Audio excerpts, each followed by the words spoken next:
महाराष्ट्राची सांस्कृतिक राजधानी म्हणून नाशिकने अर्धांग घेतली आहे। देशभरातील अनेक कलाकारांनी नाशिक येथे येऊन आपली कला सादर करण्यासाठी नेहमीच उत्सुक असतात। दिनांक 15 सप्टेंबर रोजी हॉटेल साई विजय येथे भारतातील व नेपाळमधील निवडक 56 गायकांनी हिंदी चित्रपट गीतांची ग्रँड म्युझिक शोची मैफिल गाजवली। कराओके परिवार या भारतीय ग्रुपने सदर कार्यक्रमाचे आयोजन केले होते। भारतातील सर्व राजकीय व प्रमुख शहरांमधील तसंच शेजारील नेपाळ येथील नामवंत सुप्रसिद्ध गायक सहभागी झाले होते। या मैफिलने नाशिक संगीताच्या क्षेत्रात एक मोठा बडुमान प्राप्त केला आहे। या कार्यक्रमात मनोज कुमार, रिंकू शर्मा, जितेंद्र शेठ, रवींद्र मासरे, अरुण दत्ता, देवेंद्र टाक, कपिल तिवारी, राम शर्मा, सूरज बनिया, श्याम कृष्ण, विजय आमीन, शरद तेलंगा, अनंत सेन, कुमार दिनेश, राजकुमार सोनी, योगिनी पशवर्धन, शिवेंद्र तिवारी, मनोज पोरवाड, वेंकटराव, संतोष कुलकर्णी, राजेश शहा, संजीव, देवेंद्र राणा, पंकज राणा, धीरज पौल, मंजरी उपाध्याय, अनिल दाभाडकर, विनोद सोळंकी, दिनेश पांड्या, शिवजीत सेन गुप्ता यासारख्या अनेक नामवंत गायकांनी आपल्या मधुर सूर आवाजाने रसिकांची मन जिंकली। श्री सुनील पाठक यांनी मोलाचं सहकार्य केले। प्रारंभी मान्यवरांच्या हस्ते दीप प्रज्वलन करून या कार्यक्रमाची सुरुवात करण्यात आली। यावेळी विविध रंगी 59 गाणी सादर करण्यात आली। त्यात वादा तेरा वादा, ओ मन या की, तेरे जैसा यार कहा, दर्दे दिल दर्दे जिगर अशा विविध गाण्यांनी रसिकांची दाद मिळवली। शिष्यांनी मैफिलीची रंगत उत्तरोत्तर वाढ केली।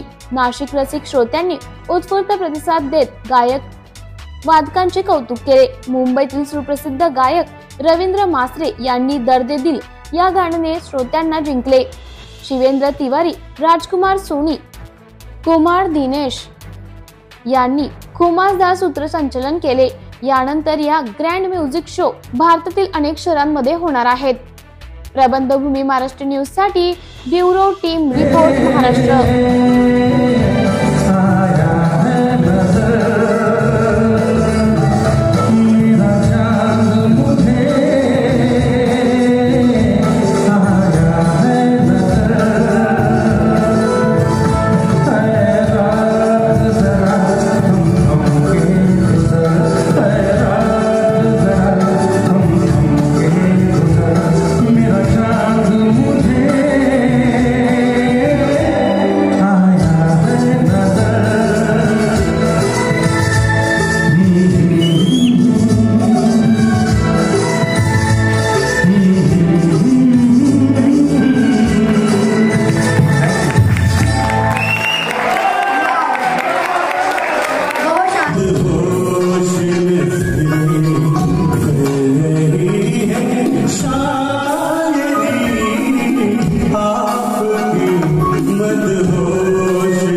करण्यासाठी प्ले स्टोअरवर जा, प्रबलभूमी ॲप डाउनलोड करा व या धावपळीच्या जीवनात अपडेट राहा.